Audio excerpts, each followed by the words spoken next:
You ask Tiger to solve. This deals with linear equations with one unknown. The final result is x equals 25 over 116. Let's solve it step by step. Simplify the expression. Expand the parentheses. Multiply the coefficients. Simplify the arithmetic.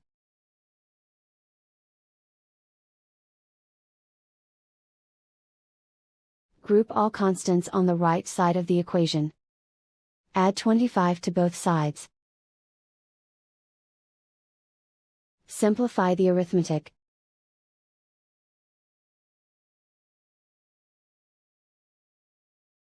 Isolate the x. Divide both sides by 116. Simplify the fraction.